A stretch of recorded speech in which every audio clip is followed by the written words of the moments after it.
Hey everybody, Jen here. This is part 2 of our episode 10, where we dive deep into personal hygiene and other salient topics that you might enjoy. So thanks for sticking with us and enjoy part 2 of May We Geek Again, episode 10.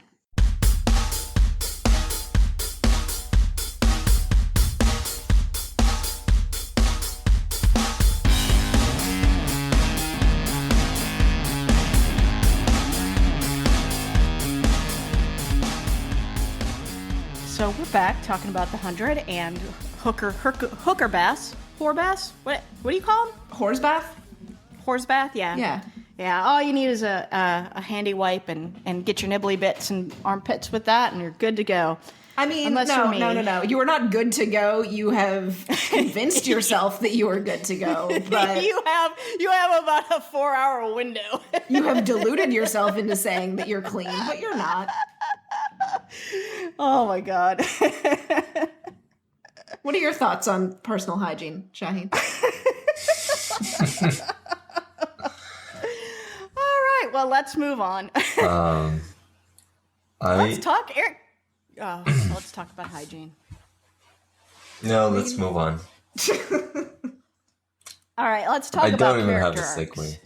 segue. I don't have a segue either from hooker bath to character arcs. I mean, speaking of baths, actually, yeah, no. How do we not have a segue from personal hygiene to Clarke? Like, that is the shortest line that has ever been written. Jesus Christ, God. Clarke. All right, go for it, Joe, because I don't think I can. Well, okay, so we're not saving it. All right, so all right, let's okay. let's save it. Let's save it. We'll save it for the well, actually, or interesting tidbits or whatever. But let's talk about character arcs right now.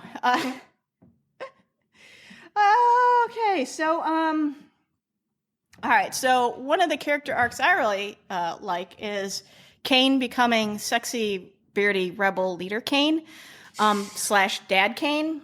I love everything about Kane. I think I've made that perfectly clear. Like my love for him. Yeah. I'm shocked. You haven't been able to tell? Huh. Must be by gay blinders, you know. I can't see that hetero shit. Yeah. Like, do you not find him attractive? Me? Even if well, I can find women attractive. Do you not find men attractive? No, he's like, I don't. No, like, I mean, I can see why other people might, but like, he is Dad Kane to me, and not sexy beardy Kane to me, if that makes sense. Okay, so you see him as a father figure. Do you find name a man you find attractive? God, put me on the spot. Okay, fun story. This is actually someone that girlfriend finds attractive. So this was a few years ago, and we're sitting back when True Blood was watchable, and we had it on the TV or whatever, and I was kind of like dicking around on the internet, and girlfriend goes, "Oh my God, why are you so pretty?" And like, I wasn't really paying attention. I was like, "Oh no, stop!" Like, whatever. And she was like, "I was actually talking about Ascars." Alexander Skarsgård. So that's someone, apparently. I asked who you found attractive, not who M found attractive. Oh God, I would have to look. Like, it's been a minute since I've like thought about that. You've like put me on the spot. I'll have an answer for you. So here's something I would. Did you take your chip? Okay, on if we're talking about people on the 100, that would actually be like the easiest one or whatever. Okay, yeah. I think Bellamy is very pretty. I think Murphy is like super pretty. In that like weird, like you just kind of want to just look at him kind of way. There's something funky about his face, but he's still attractive. I think that maybe because of my more homosexual leanings, I don't really go for like the furry rugged dudes. Because that's unfortunate. Clearly. I feel like bears were made just for me, and it's by so wrong. Just for you mean other gay bears? Yeah, I mean, why do the gay men get the fuzzy, burly guys, big muscular guys? You just need to hang out at like NASCAR more. See, that's the thing. I don't want to have to dumb it down for straight burly guys. It's just really unfortunate. Sexy, burly men of the internet who are heterosexual and well-educated. Come on down. And are geeks, and of a good age. I'm not gonna. Sorry, guys, if you're 20 in your 20s, I just wouldn't feel right. Or late would 30s, I would not. It weirds me out. I don't want to be. No. You're nobody's mother. Speaking of, again, if people really want to check out the Abby Bellamy fictions. Oh my God! Stop, Jesus. Okay, so back to Kane being sexy and beardy. I love his character progression. That he becomes the voice of morality that kind of has to guide Bellamy. Whether or not it takes up in Bellamy, or whether or not Clarke's more of an influence over Bellamy. I don't know by the end of the season. I think they both kind of have that, that running voice in Bellamy's head that gets him to kind of realize that he's done some pretty awful things. Wait, did you notice the parallel conversation, though, with, how Bellamy's who we are and who we need to be, and the conversation between Kane, Miller, and Harper, where Harper is like, we should just shock Lash Pike, and Kane says that would be murder, not to mention treason, and that's not who we are. Again, we gets back to our discussion. That's not who we are. And then Miller says, maybe that's who we need to be. No, I did not catch that. You know why? Because you didn't rewatch that episode. I'm sorry. I enjoyed that very obvious little parallel of like, oh, we're back to that theme.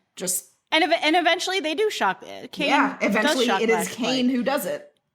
But you also see that Kane is unable to run over Bellamy at the end of God damn it! Like, 8. what if what is had? that about? I was wondering, like, if he's willing to hand Pike over.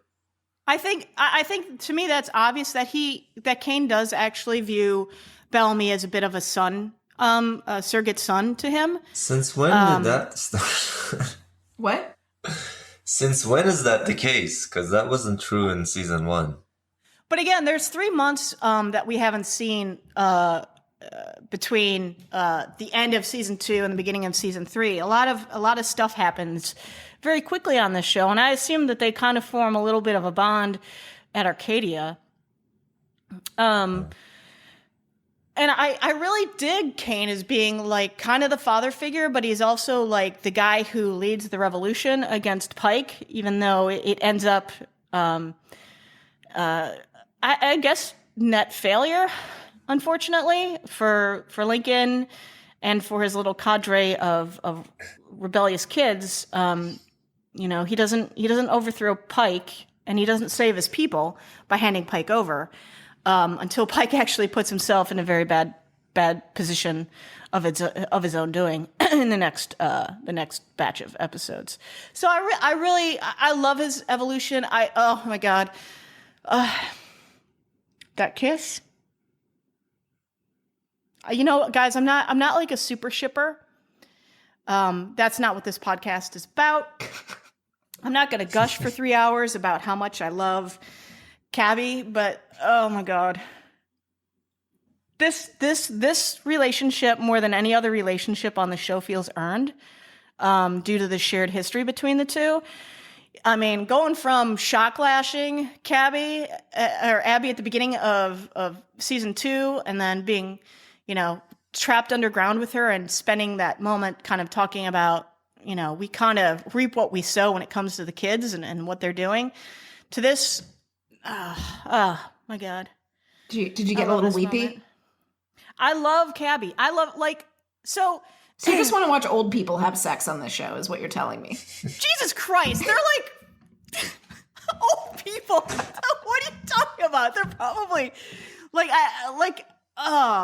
how old is Ian? I think he's probably in his 40s. I think Paige is in her 50s, but God damn, that woman never fucking ages. She's glorious. So fuck you. I'm in my 40s.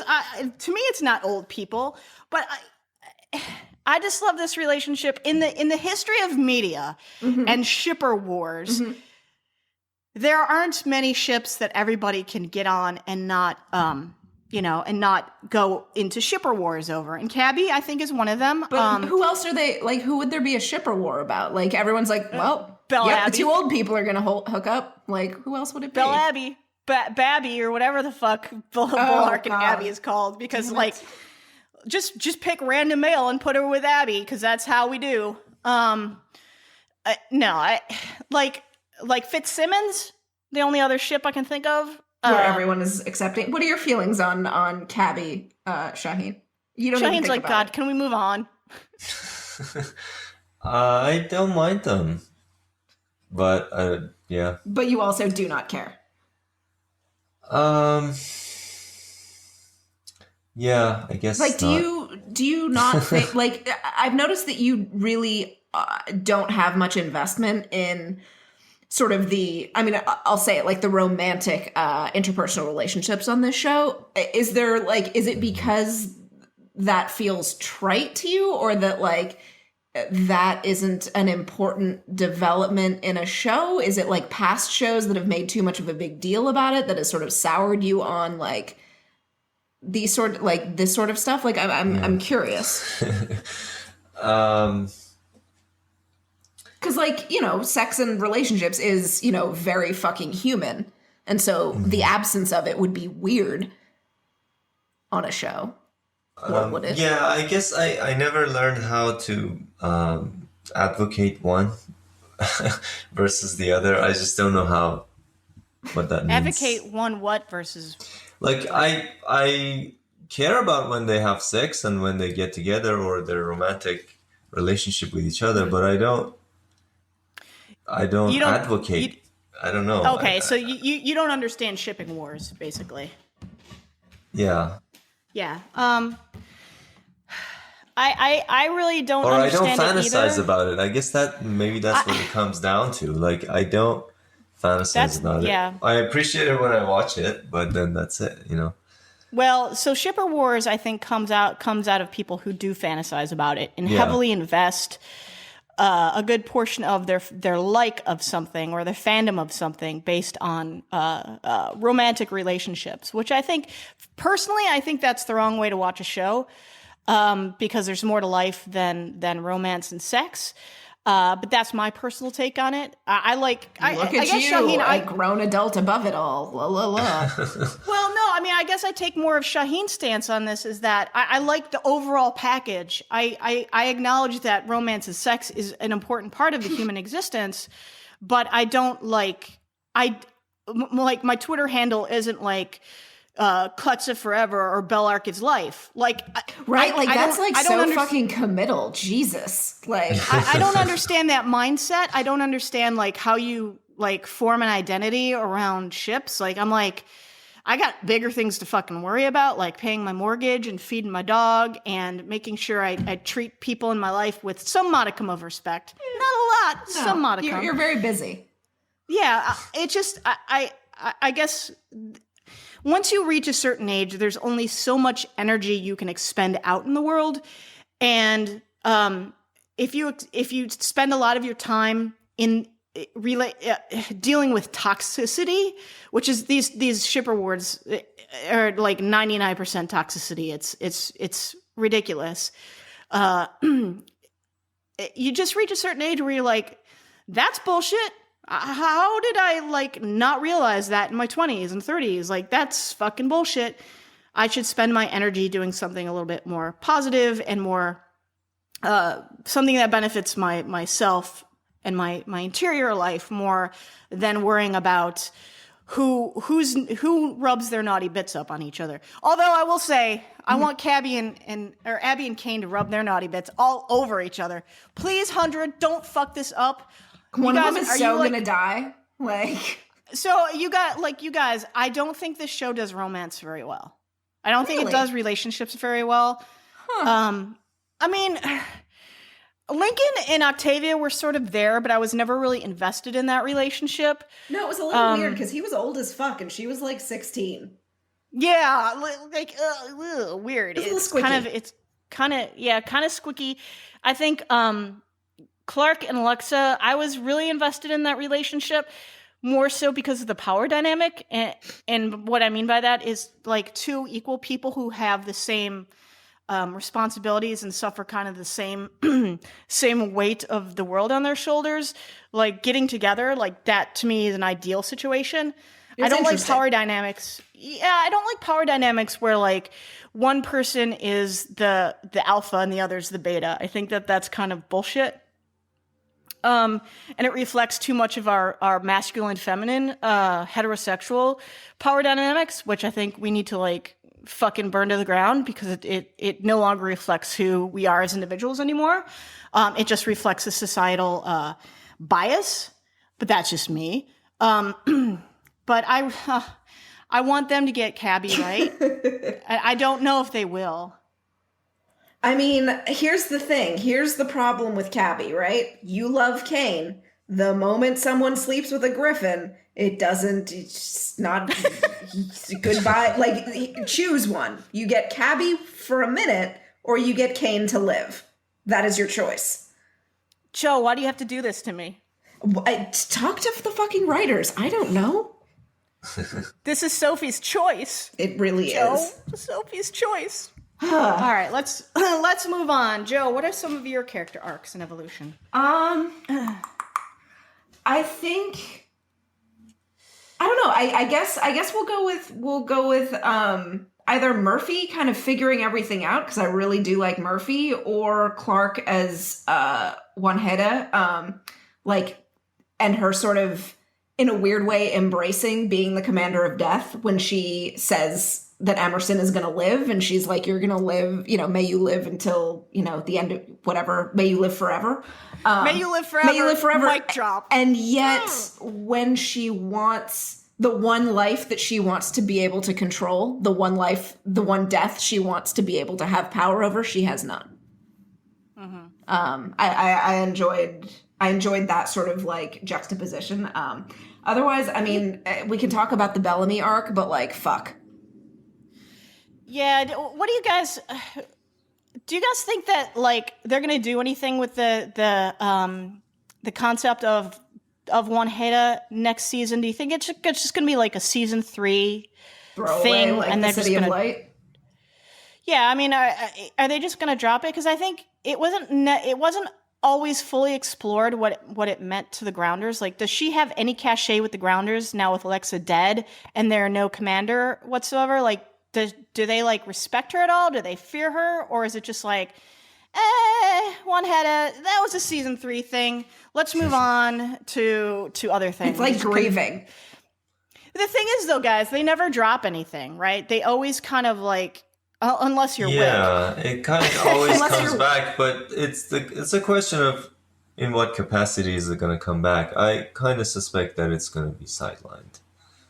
You do? That's unfortunate because I think it's an important concept, and it's an integral part of who Clarke is. Because I personally don't like that Clarke is just piling up titles and stuff. I, on the other hand, have no problem with it, and I know a lot of people have problems with the special, unique snowflake character trope or whatever it's called. Yeah. I guess when homeboy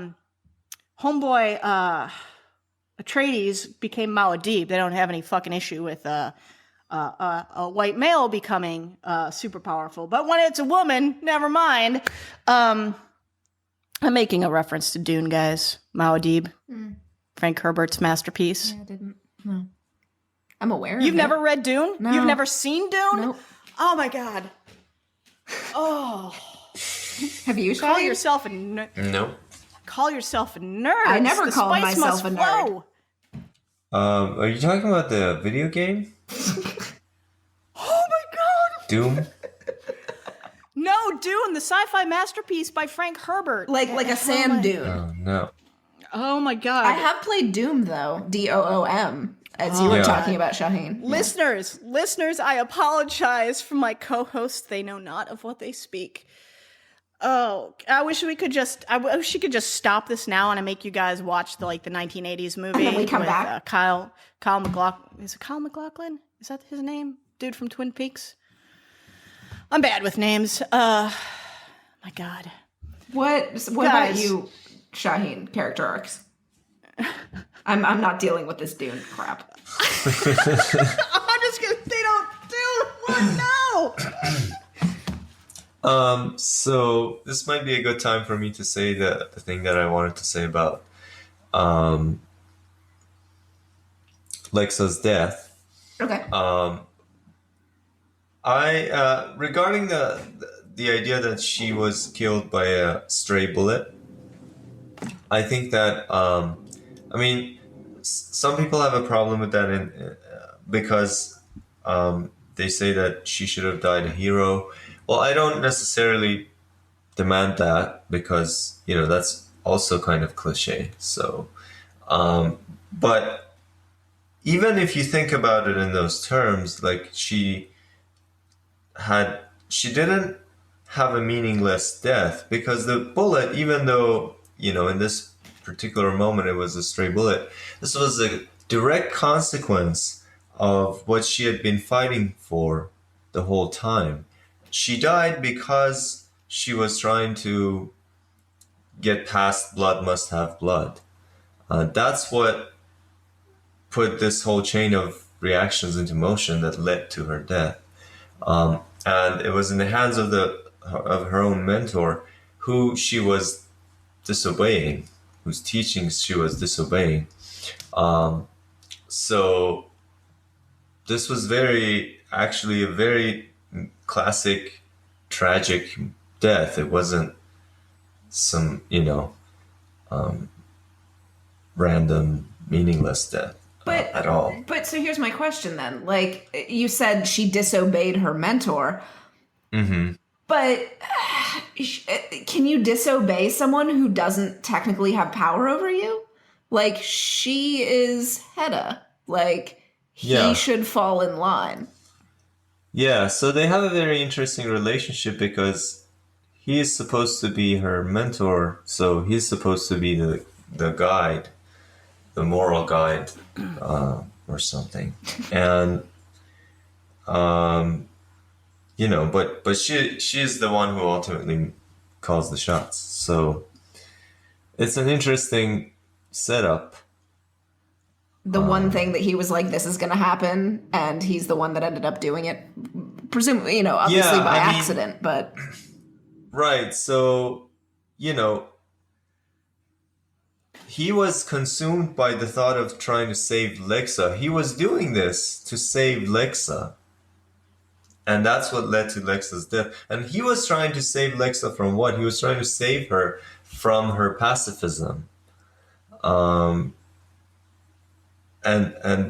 what he did eventually led to her death. And not even pacifism. So, like, what he did fucked everything. Because Lexa would not have taken the chip.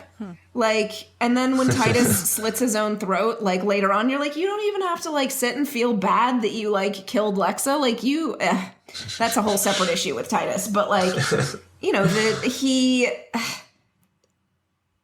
tried to fix a situation and just made it so much worse. That's what everybody in this season does, though. I mean, like, everybody with quote-unquote good intentions, whether or not you consider them good or not, fucks everything up. Bellamy, Pike, Kane, the whole Kane and Abby. Oh, well, let's have an election. That didn't work out well. Clarke letting Emerson go, that didn't work out. Like, nothing good happens this season. Like, every single action has a negative consequence. That's actually... And I feel like... Sorry, go ahead. I feel like this is the season of... the road to hell is paved with good intentions. Like, that's what the message of this season is. No one's ever going to be happy. Every decision you make is going to end up costing somebody their lives or have really horrible consequences. Like, just don't do anything. Just sit there and look pretty, because nothing you do is going to end up good. This is actually, this is a theme that's always been present in this show, and because it's closely related to the theme of leadership.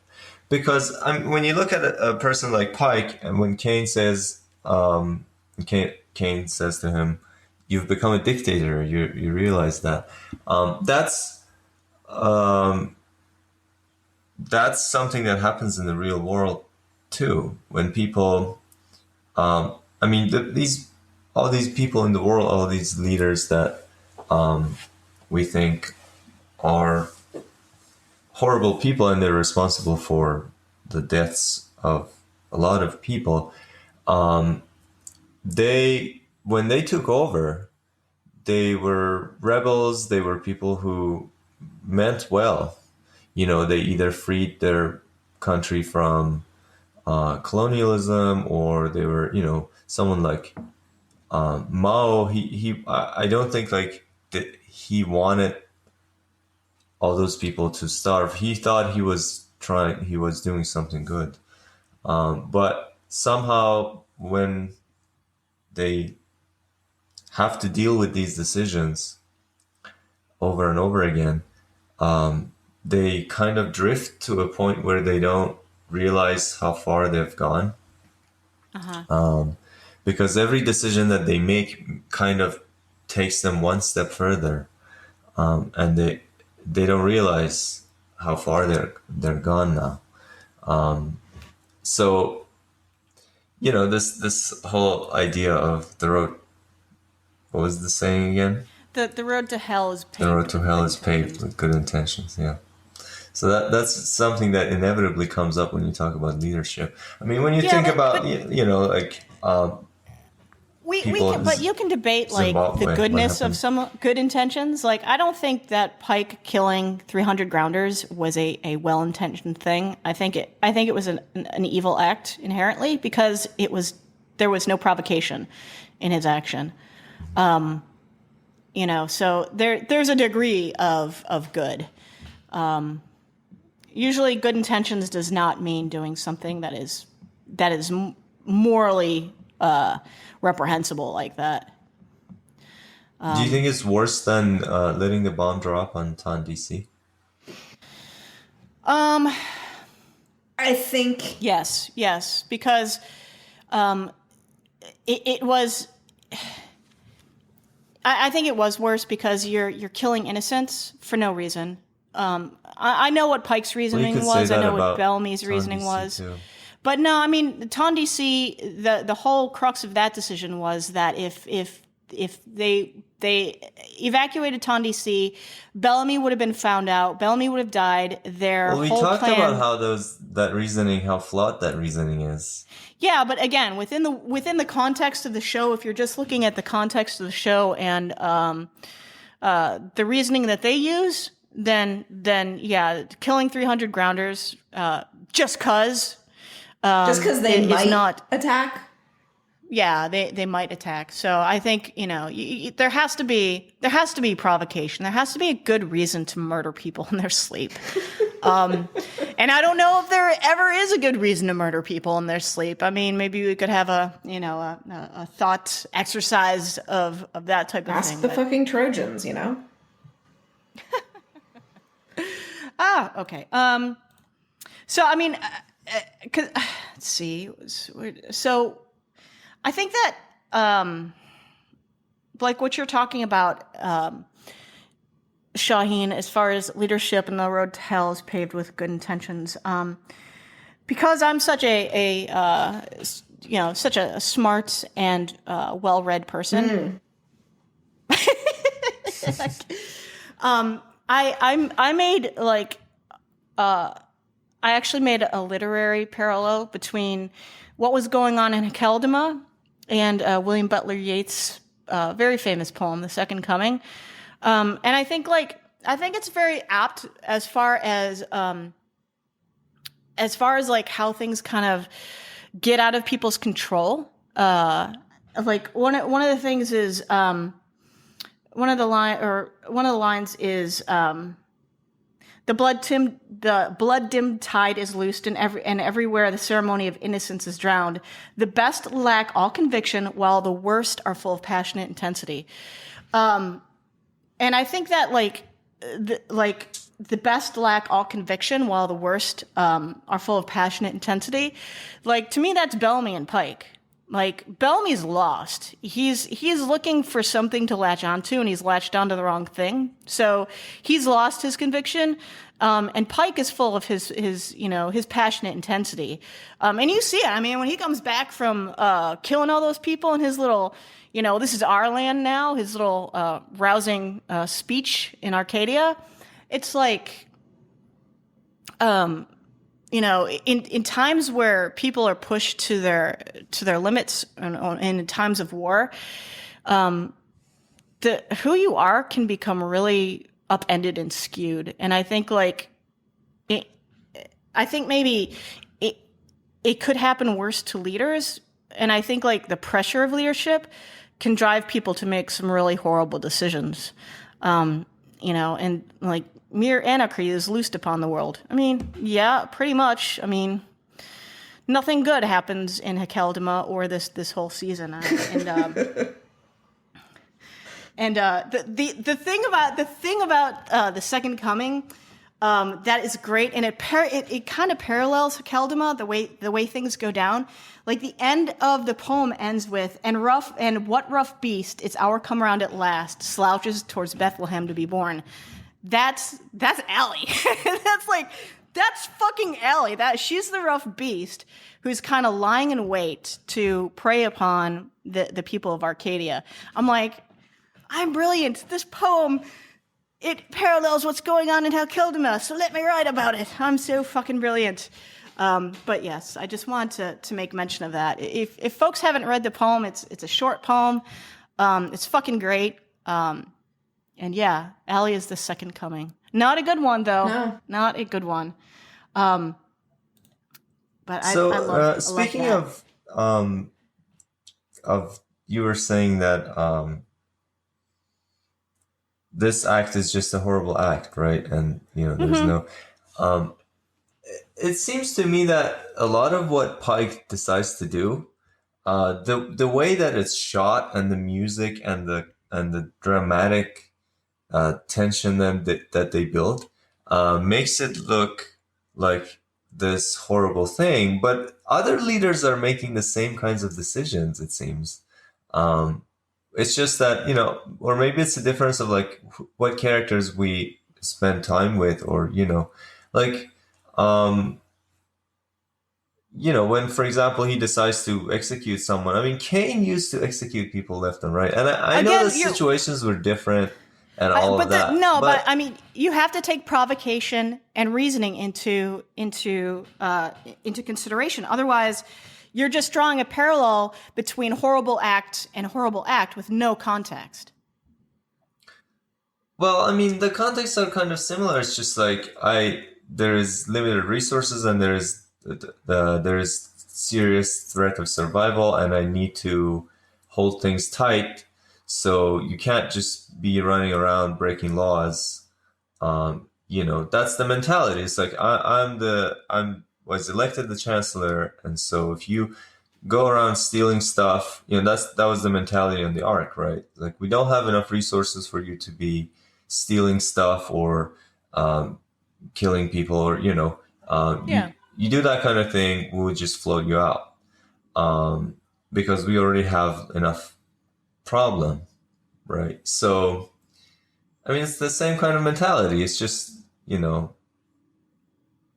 so yeah, I mean, my question is not to say that they're equivalent, but I'm just saying, the way that it's shot, it really augments that. Is makes it look like a fundamentally different kind of act. But I think the difference is we just feel like this character didn't deserve it. No, I think it is fundamentally different. I mean, there's no good reason to kill 300 people. There was no provocation. It was a proactive. I mean, you're mass worse than murdering what the 300 grounders people. are doing. I mean, you're mass murdering 300 people. You're putting your very small colony of people at risk because a larger force can starve you out. Pike is the worst strategist in the world. when it comes to this whole thing. Throw away his hate on for grounders. I mean, that's another thing. Well, obviously, he didn't think to check the ammunitions until like well after he had kicked the hornet's nest. It was like, oh, actually, we're kind of fucked, and you're like, dude, hey, you should have looked into that, maybe. I mean, he's the worst. He's the worst strategist in the world. He doesn't have the massacre was obviously a response to the Mount Weather explosion, right? Do you think those two acts do you think one is worse than the other? Pike is not able to differentiate between one clan of Grounder and another clan of Grounder. Okay, it's like saying all Mexicans are rapists. Distinguish between Farm Station and Mecca Station and Alpha Station? But all of them would call themselves Sky Crew. Yeah, all the Grounders call themselves Grounders too. No, there's Tree Crew, there's Azgeda, there's the Glowing Forest Clan, there's Flow Crew. First of all of them agreed with blowing up Mount Weather, right? Who, the Grounders? All of the ambassadors of the 11 clans, with the exception of Lexa, I don't think they agreed. They were in on it. They were all gathered. They were waiting to hear the news that Mount Weather was blown up. Oh, I don't know if they were complicit with it. That's never made. They were apparent. They were shown with Naya waiting for Echo to come back and give them the answer, and obviously they were in on it because the next day they had this plan to vote against Lexa. There's no way of knowing if they're in on it. Or if they just go with where they think the wind is blowing as far as the power is concerned. Well, in any case, they consented to it. They agreed to it.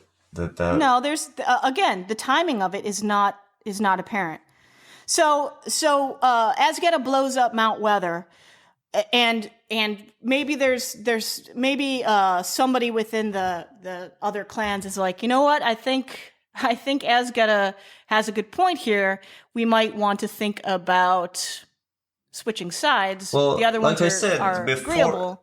They were all waiting to hear if the plan went through or not when Echo came back. So they were all gathered with Naya and Emerson, waiting in the woods somewhere. No, they were all present when Bellamy and Pike and Octavia burst into the throne room, so they knew what happened. They all knew what went down. Actually, well, the next and then the War Council was called, and I would imagine all of the ambassadors would be in the War Council, because that's why Clarke was in the War Council. And then after that was the Pledge of Fealty, and then the scene where you have the ambassadors with Naya. So there's really no apparent complicity in that act. So, they might have just... even if what you're saying is true, they fell behind this person. They all supported this person who did that act, right? So yeah. They basically said, yeah, good job blowing up 49 innocent people. And they don't distinguish between this is this station, this is that station, or who did their immediate responses were going to wipe you out. So, the Pike people are saying, we behave towards you the same way you behave towards us. And you might say that's not obviously that's not the high ground to take. But nobody in Arcadia knows the events in Polis. So they have no idea that Naya has challenged Lexa. They have no idea that Naya is dead. Like, from the end of episode 3, where Kane, Abby, Bellamy, and others leave to go back to Arcadia to prepare for Azgeda, a possible confrontation with Azgeda, they have no clue what goes on in Polis, the political maneuvering that Naya tries and the death of Naya. So they have no visibility into that, and have no idea what's going on. I mean, that's made apparent in Hekeldama when Clarke's like, well, we brought Naya's body back. You guys kind of fucked up the parade that we were going to have and the little feast. Where's my ticker tape? Well, I mean, so let's think about that. My trophy? What they're saying is, right? So what Lexa and Clarke are saying is, look, 49 people died for no reason. We killed this one person in return, and now you should let it go. So that's what they're asking, and so that's not really that different from when they massacre the army, and then Lexa says, "Okay, we let that go." That's what they were asking, right? So question, okay, and this actually like jumps ahead to my like, well, actually, why didn't she just put in the blockade after the 300 grounders were killed? Like, why not just... Yeah, that makes the most sense. Like, why would you be like, okay, one more time? Like, if that was gonna happen, like, it felt unnecessary, like they were just trying to stretch out this storyline in a different way. And I was just like, no, you put the blockade in place then because that makes sense. Like, why would you... Like, I think because then I thought that she was thinking that this act, when they massacred this army, this was in response to the attack on Mount Weather, and now that that's not gonna continue anymore, we shouldn't respond. There was just like a time lag in like information. They didn't know that Ice Nation is not hostile anymore, so. It didn't matter because Pike was in control. Pike would have killed anybody. Yeah, like it just, if they had put in the blockade, then it was a little, what was weird was that Pike's message was, this is our land now. And the question is, okay, so what is this? What do you mean by this? How far, what's the radius? And then in that little room when they were talking, he says 15 kilometers. So I don't know if that's been communicated to Indra or not, but presumably when they say this is our land now, they have to say like, how much do we mean? So if they told them we mean like something roughly like a 15-kilometer radius, and the grounders didn't realize that, okay, there's a village there, so we got a problem. That's weird. So something. Shahin, I think you make the mistake that wasn't a negotiation from Pike. That was a declaration. He wasn't going to communicate to the grounders. Has to be clear, like how much land are we talking about when you say this is our land? As much as he wants. Exactly. Well, I mean, he's not saying that like the entire Earth is ours now. Like he's saying you have to say like, because obviously there are people living in other places. He's not saying we're just gonna like clear out everybody. He wants like if enough land to have a sustainable Arcadia. I mean, it's a separate issue of him asking, being like, water. "Hey Lexa, I need farmland." Look, I don't think Pike knows his ass from a hole in the ground at this point when it comes to talking strategically or politically. The dude has one thing in mind, and that's using force to get what he wants. Now, what he wants is arable land. And if he has to run over a bunch of grounders to get to it, he doesn't care. So, to me, I think, for example, I think Pike's idea of what his people want and need could change like a fart in a windstorm, because the dude just, I think... But he laid out his plan. He said our goal is to have access to arable land and water and defensible terrain. And then he said it's 15 kilometers. I mean... And what if he wants more? What if the land that he wants to... What if there's a population boom and, Well, I mean, but at this point, that's his plan. And yeah. So the thing is, like, with that village... this is one thing that Mike Beach said in an interview, that about a lot of the stuff that they cut that kind of made Pike's character even less digestible. One of them was that about the village, apparently there was a line in the dialogue where he says that we don't want to kill them, we want to relocate them. And I mean, Hannah kind of hints at this, but apparently this was edited out. And there was another scene where he says, Mike Beach said that he kneels at Cain in that scene where he's sentencing him to death, and talks to him. And he said that they shot that several times, but they and one of them was he got very emotional, but they cut all of those out. Apparently, like it seems like they wanted to make Him super Pike one-dimensional. like as unlikable as possible. But there are still hints that he listens to what people say. I mean, especially next episode, we're gonna see, when Bellamy talks him out of executing the prisoners. That he is also kind of struggling with finding this line, but he's obviously too far gone for most of us. I don't think that he's just this bloodthirsty guy who just wants to kill everybody. No, he just wants to kill the grounders. And he wants Well, to show not even power. that. I mean, he had a chance to kill the grounders in prison, but he agreed not to because he thought they just saw an open door and they ran through it or something. Like what Bellamy said.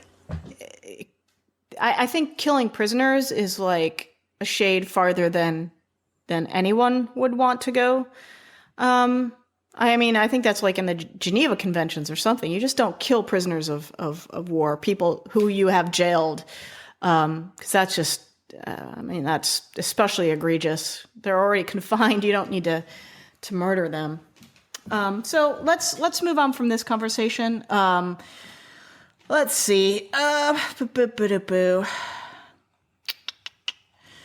think we need to start talking about favorite scenes. I think one of my favorite scenes in the whole series is probably when Raven takes the key. Good. Yeah, the music was perfect, the acting was perfect, and then Allie showing up in the end. I mean, bless her heart, the rough beast slouching towards Bethlehem to be born, but notably wearing 6-inch fuck me heels in the mud. Good God. God Like bless her. my ankles broke just watching that.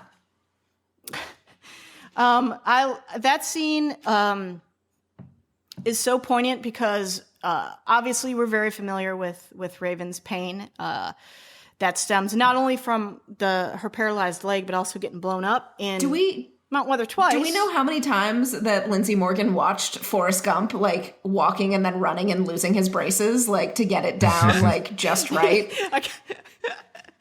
I kind of figured that was going to happen. It's like, oh, run, Raven, run. But I don't know what it is about the music. It's a good song. The Thousand Eyes by, I think, what is it, of Monsters and Men or something like that? Monsters and Men, yeah. Fantastic choice of music. It's just such a great scene. What are some of you guys' scenes? You can go first, Shahin, if you want. Okay. If you don't want to, that's fine too.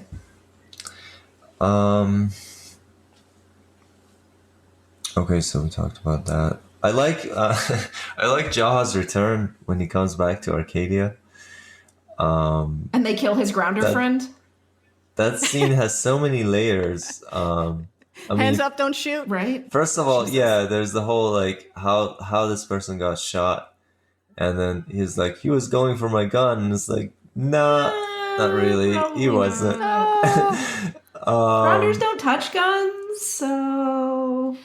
Yeah. Oh, that's not like anything happening in today's society at all. No. TV, no.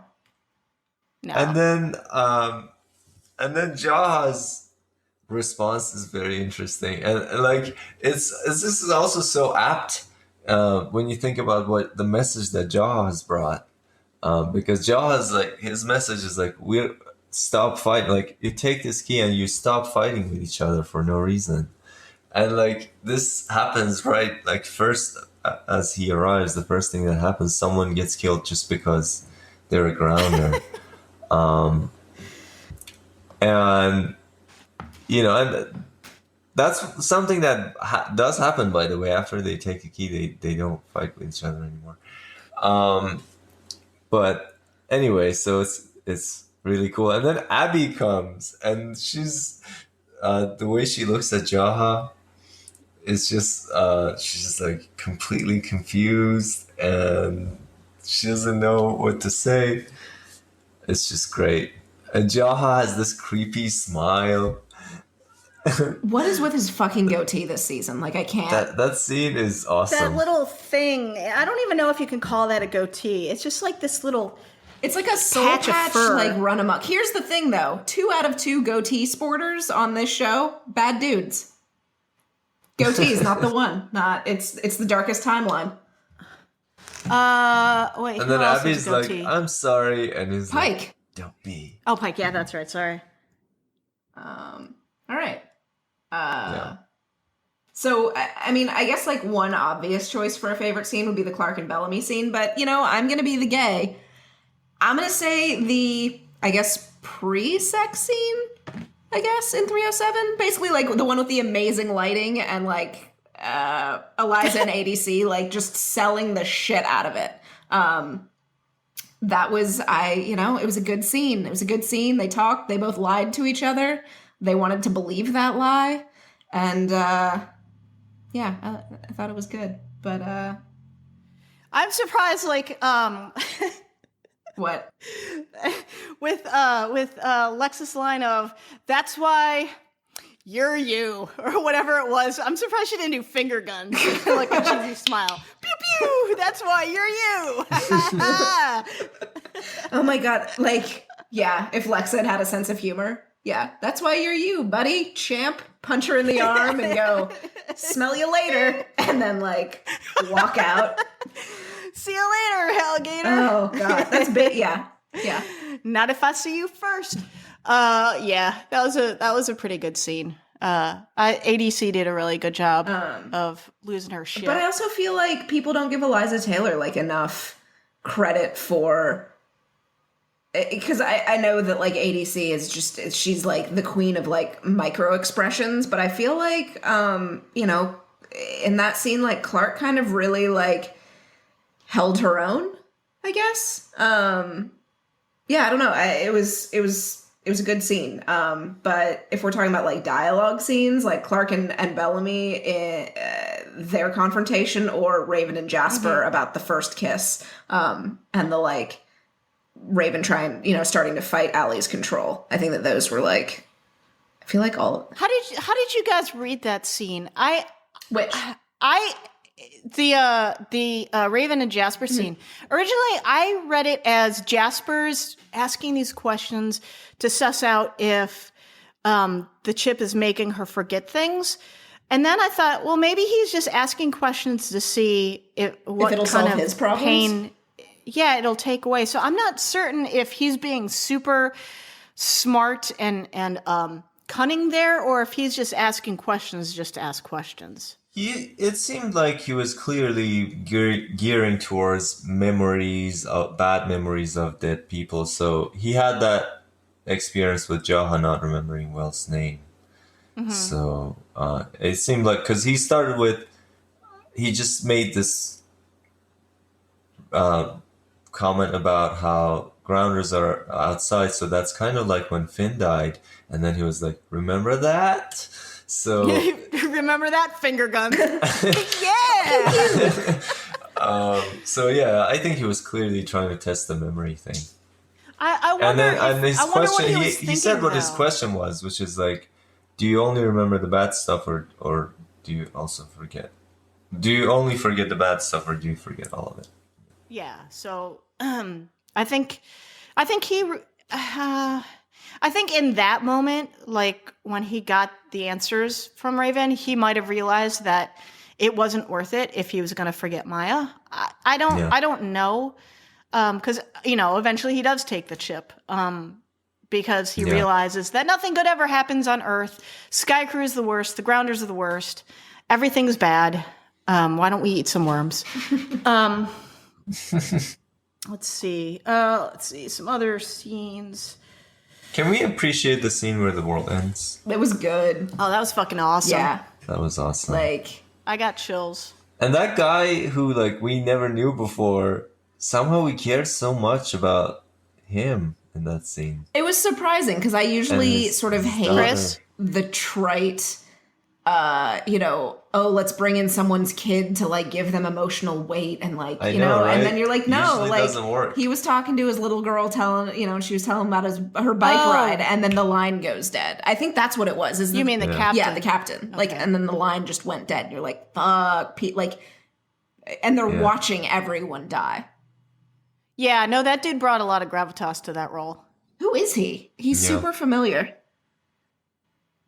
Yeah, I can't remember, but you're right. He is. He, like, is shows in a up lot and of stuff. Things, but yeah, and he nails it in an emotional scene, and throughout the rest of that episode, where he's like, Becca, no, you can't do this. That I really enjoyed. Good job, guy. I enjoyed everything up on Polaris. I thought it was Right? awesome. Like, I would watch also an love the entire reveal. prequel I would What? watch an entire prequel on Polaris. Or not Polaris, but, on the space station. Like if we got a Fear the Walking Dead of... Or just like a prequel that gets us to the point where we know how the Grounder Society became what it is. Yeah. Like, instead, like... starting with Okay. Becca on Earth. Yeah, that would be interesting. I want to mention the scene with Nate and Bryan arguing. Really? Yeah, Like, from a like, what kind of... I'm curious, because, like, I actually... Well, never mind. I would like to hear your opinion. you don't like that Okay. scene? No, I mean, first of all, I like the couple. And You mean the gay couple with no chemistry? Yeah, god damn it. They have no chemistry. I don't know. I'm not good at You don't see detecting chemistry. chemistry. But their whole relationship and the rift between them is also like so classic, like East Germany style, movie kind of thing. East German, West German, star-crossed lovers. Is that what you're saying? Well, in With zero East chemistry? Germany under the so-called Democratic Republic of Germany, there was a lot of like the system was so tight. The intelligence system was tracking people's behavior so closely that you had a lot of people like best friends turning each other in, or handing information about each other to the Stasi. You had like brother turning brother in, or father. Did you daughter. ever watch Man in the High Castle on Amazon? No. I think of all things, like, I feel like that is a show. Like, know that it's a little slow and uneven, but I really think that you would enjoy it. The premise, have you heard about it? What is that other show? So the premise of it is we're kind of looking at the U.S. in, I think, the 40s and 50s, maybe. But the idea is that the U.S. and the Allied forces lost World War II. And so the U.S. is under German and Japanese control. And it's very similar to that of, like, you have this underground rebellion and you have no idea who you can trust. You don't even tell your spouse that you're doing this shit. Like, it's very much that idea. It's good. So are you talking? So Shahin, are you talking specifically about the Cold War? East and West Germany? Yeah, well, I mean, this is East Germany. This is just inside East Germany. There is such a strong authoritarian regime that you're not allowed to have any dissenting opinion.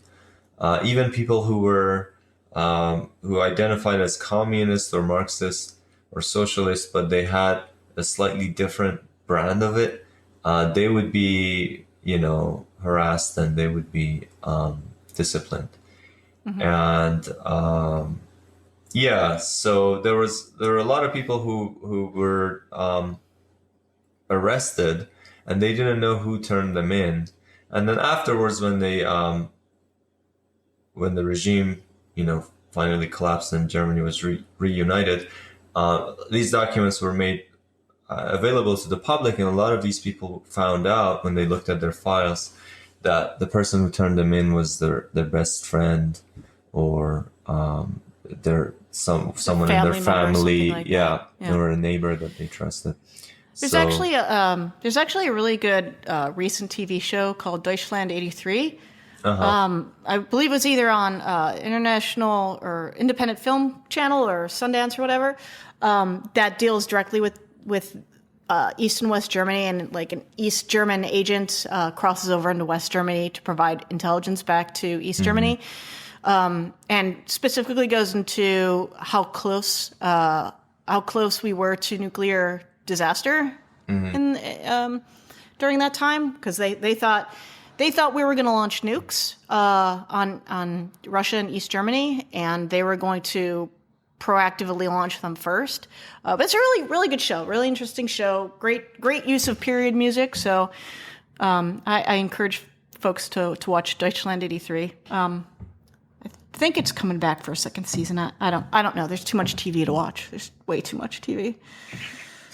I'm drowning in TV. So let's get to like the interesting tidbits, tomfoolery shenanigans. The thing I love, how Pike quickly dismisses Jaha. Like, this bitch be crazy. Like, but Jaha Ali was like, he thinks you're crazy. Yeah. Joe, do you want that's awesome. And the analogy with religion continues in this, because Pike is like, oh, this is some religious shit. Don't be knocking on my door, Jehovah's Witnesses. It's like, all right, okay, yeah, go do whatever. It's fine. No soliciting. Joe, do you want to get into your hygiene issue? So here's the thing. So people argue that they didn't have to kill Lexa, but I would argue that given the storyline, Lexa would have died anyway from like a fucking rampant UTI. Like, Clarke's nails in the post-coital scene are so fucking dirty and crusted with dirt. Like, okay. So this is the not safe for work section. Jesus section fuck. of the podcast. Like, so there was a movie, a very formative movie. Speaking of the Wachowskis, there's a movie, Bound. Excellent. It's actually a really good movie, separate issue, but you watch it, and if you ever listen to the audio commentary, they actually had a lesbian sex like person on set to like guide the scene and be like, this is correct, this is not, or like trying to give a sense of authenticity in this. And at no point did anyone on the cast or crew were like, hey Clarke, or hey Eliza, hey wardrobe, clean up her fucking hand just for this one goddamn scene. Because every single gay that is watching this is like, why are Clarke's nails so goddamn dirty? Like, poor Lexa. Like, everyone. Well, except you, because you don't notice it. You're making assumptions that hands were involved.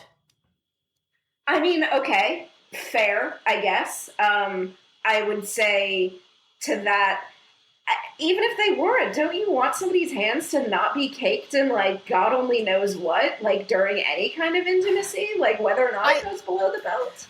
I think we can... The Griffin women... is it just like a Griffin thing? Because here's the thing. If they had brought her to Dr. Abby, she still would have died because Abby's hands are filthy. Like... The Griffin women have an issue. I don't disagree with this. If they don't kill you with bacteria, they killed you with love, I guess. I mean, rampant UTIs, it's just gonna burn when you pee. So, What do you do? Yeah, I mean, what do you do? I mean, I guess that's just life on Earth. You gotta do. You get the good with the bad, and it's mostly bad. It's mostly awful. In fact, it's all bad. Yeah. I love how I agree with your you say to put some motor oil on the knee brace. Yeah, on Raven's knee brace. So just a little WD-40. Like, she's a mechanic. Wouldn't that drive her fucking nuts? Yeah, you'd expect, like, she'd be a horrible person to sneak up on somebody because you'd hear her coming a mile away, just squeaking along. Maybe she's her own horror movie. Like, you hear the squeak and the squeak and the squeak, and it was coming from inside the house the whole time.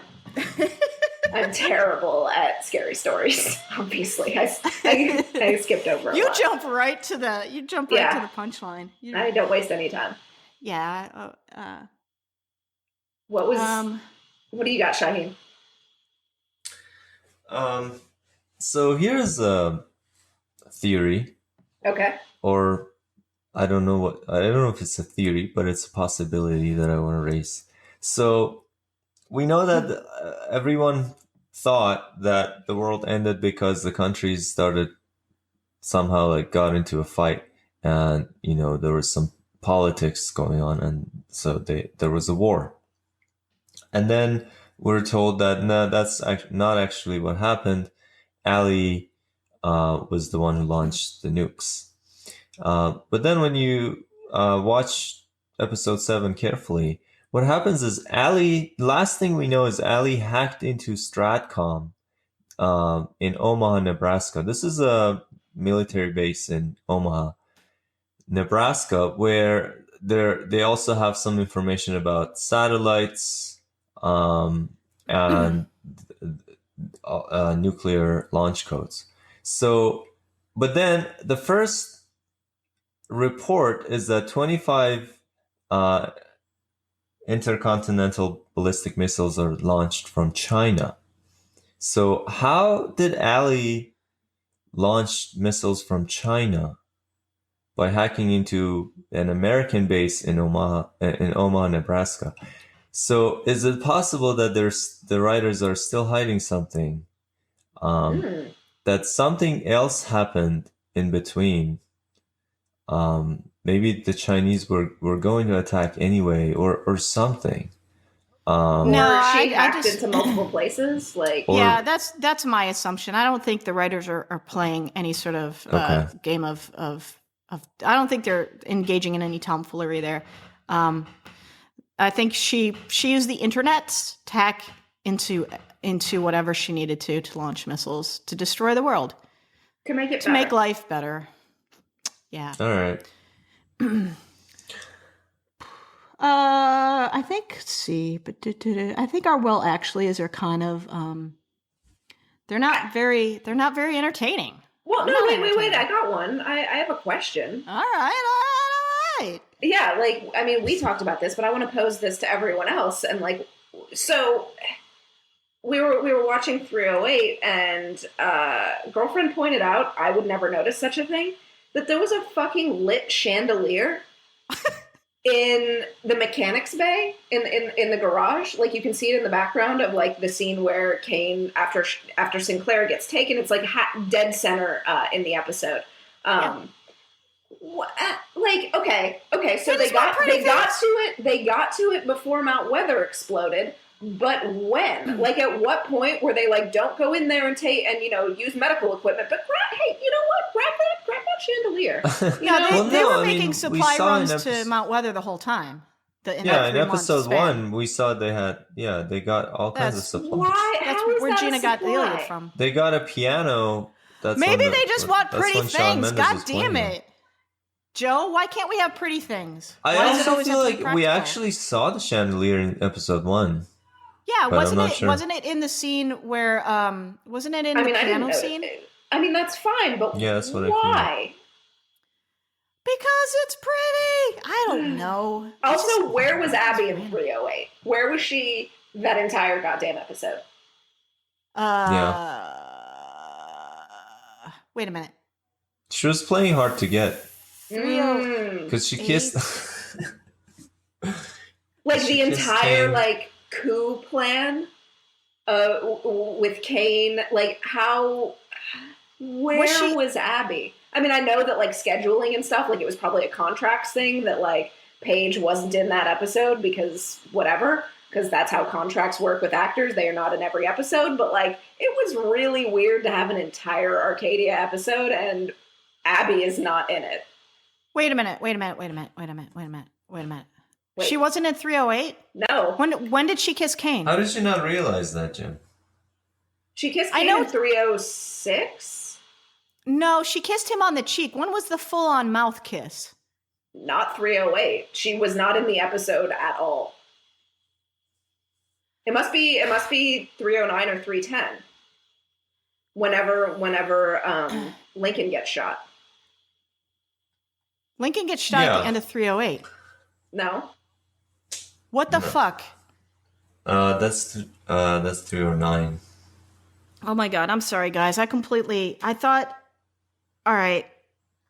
I'm obviously I probably should have rewatched 308. But really, where was Abby in any of it? Well, yeah, that was I think that was a criticism throughout the first half of the season, where Abby's kind of go out to lunch when the whole rebellion thing is going down. I do think that, Kane did say he didn't want to involve her to put her in danger, but still. Yeah, I might get arrested for treason. Love ya. Like the whole Arcadia storyline. There are a number of people who are never involved in other major storylines that are going on. Like, where is Raven and Jasper? Like, do Raven and Jasper care at all about what the fuck is happening with Kane and Bellamy and all those people? I mean, like, dude, it's super weird. Well, Raven Raven says what she thinks. She's like, how's that different from any other day around here? Yeah, but still, I mean, that the non-intersection of some of the characters and the major storyline is really it's off-putting, because it's not like Arcadia is like a huge sprawling metropolis. Yeah, I mean, dude, I don't like understand. 4 hallways and like a couple of bunk beds and a piano and a chandelier. Apparently, yeah. So that was a little bit weird. So I think we can probably start wrapping up. Next episode, we're going to be covering episodes 9 through 12 of season 3. What TV shows do we recommend? Well, I'll let you go first, Shahin. I got nothing. Okay, moving along. We started watching Supergirl. Okay. Which is not great. It's like a solid like B plus, but like I love how fucking earnest and hard they are trying to be like down your throat feminist. They let up on that a bit. Cat Grant is a little in your face in the early part of the season. That said, the fact that when we started, we were like, holy shit, Ally McBeal. Love that she's in it, and I love that they use completely different lighting on her than everyone else. Like, she totally gets the Barbara Walters, like, blown out soft lighting, because God forbid Ally McBeal, Callista Flockhart, but no, really, she's always Ally McBeal. They smooth her face in post production. Oh my god, it's something. Like she's like that weird animatronic Snapchat filter, like where like everything is just so all the contrast is gone, and you're like, are you like? She looks like Galadriel in Lord of the Rings, like that kind of like ethereal quality. So we're watching that. We finished Mr. Robot. I need to rewatch all of Mr. Robot because I can never. Okay, well, full disclosure, I'm not always sober when we watch it, and there are a lot of details that happen, and I can't ever tell if they're trying to confuse me by introducing something new or if it's something that I already knew and I just don't remember because I have no short-term memory. I really feel like they were very masturbatory in season 2. Like they got really, really full of themselves and went deep on the whole conceit of who Mr. Robot is. And I lost a lot of interest in that whole storyline. I was more interested in Darlene and the blonde chick that's actually in Evil Corp. And actually I was interested in the FBI story as well. I like the FBI lady. I like her. Yeah, but the whole Elliot storyline, I'm like, dude, I'm kind of over this conceit now. I get it. So I did not pay a lot of attention to season 2 of Mr. Robot, and I still have to finish it. Oh, The Good Place. We very much enjoyed The Good Place. Yeah, from the creators of Park and Rec. Yeah, I told you on Skype chat it hasn't landed with me fully yet. But I think, I'll probably warm to it a little bit more. I mean, it's fucking Kristen Bell. Like, she's adorable. Yeah. She's a likable character. or a likable actress in that role, which can be a bit of a problematic and thankless role if you're trying, a bad person that's trying to break good. Yeah. In regards to Supergirl, how far are you into this series? God, I forgot how long network TV seasons are. I was like, oh, Jesus Christ, they're like we'll finish this 20,000. up. And I was like, oh, we were around like episode 8, and I was like, oh, this will probably be wrapping up soon. No, we're like halfway through because there are like 20 episodes. Yeah. So I think broadcast TV, aside from CW, has like 22 episodes. So Supergirl feels a lot like Buffy to me. It feels it's not really great. It's not well written. She's good. I like the girl who plays Supergirl. Yeah. She does a good job with that character. The other people on the show are pretty likable.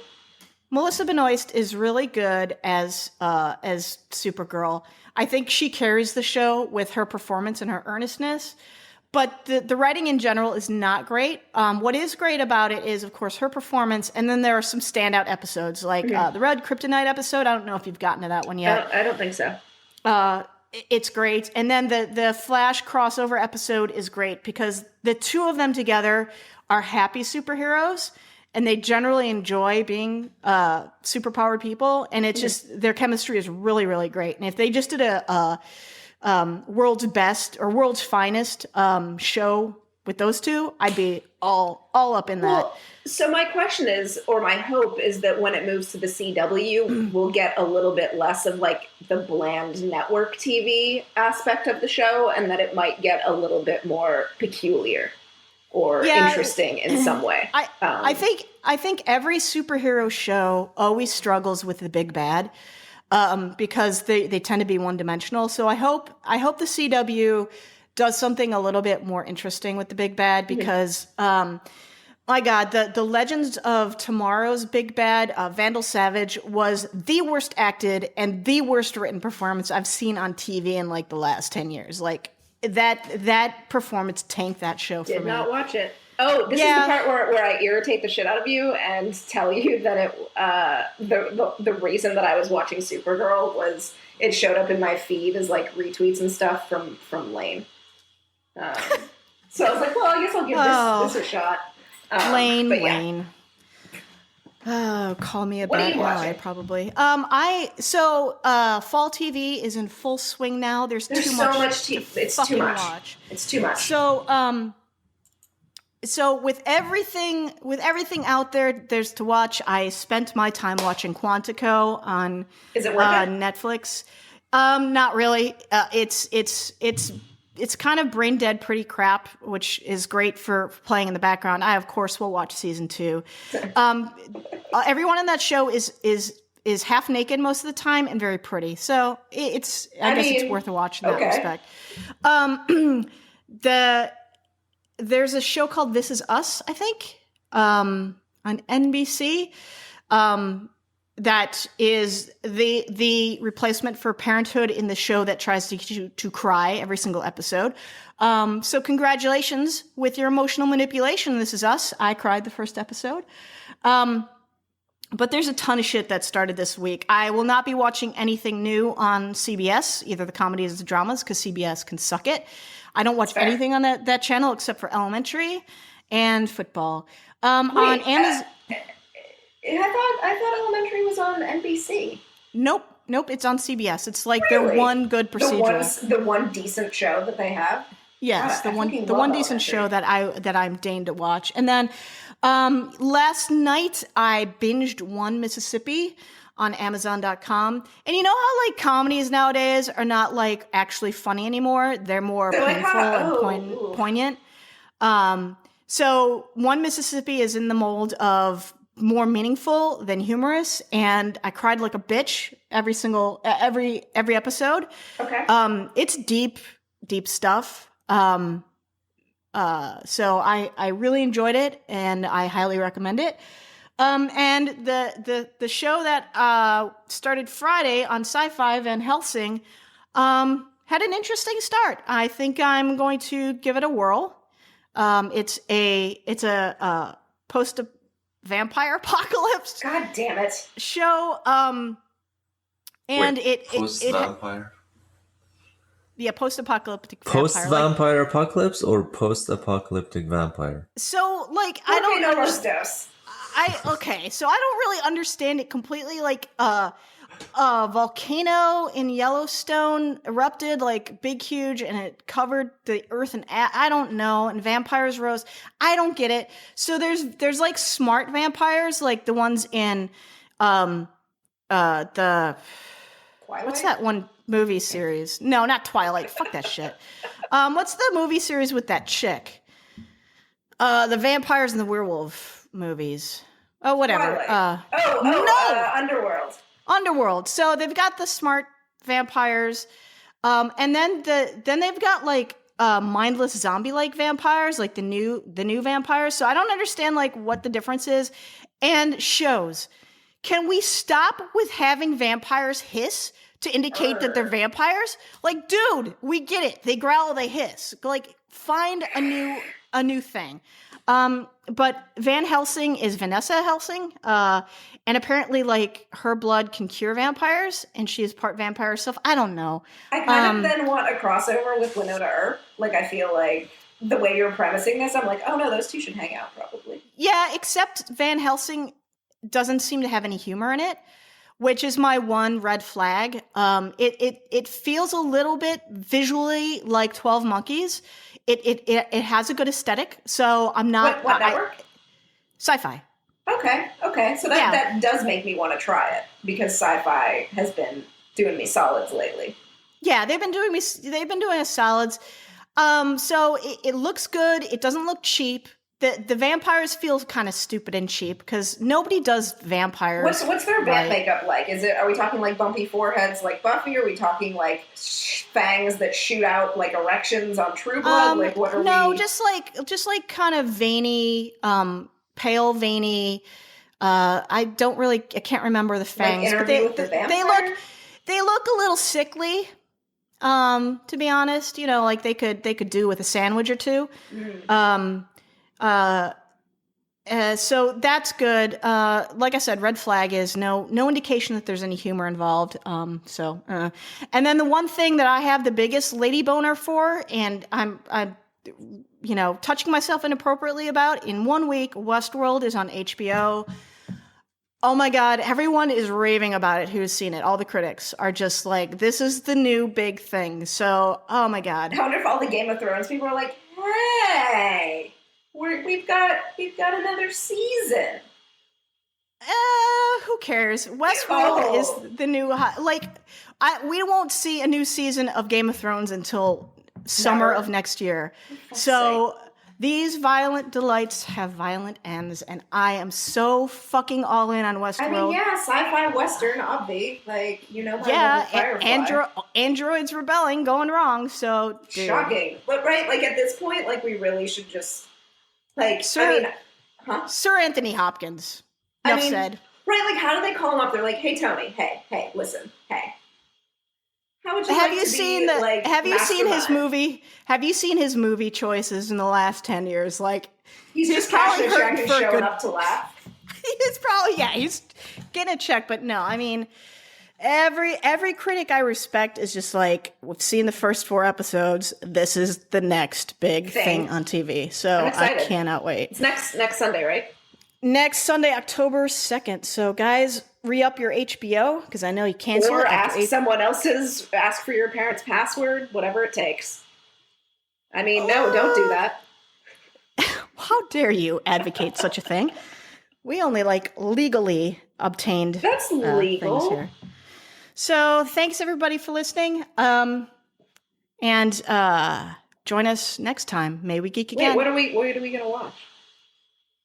Episodes, what are we, 9 through 12? Sorry, I didn't. This isn't rocket science, everybody. It's four episodes. Next 4. 4 is in the number guys. 4. Bye, everybody. Why do you always have to make it difficult, Joe?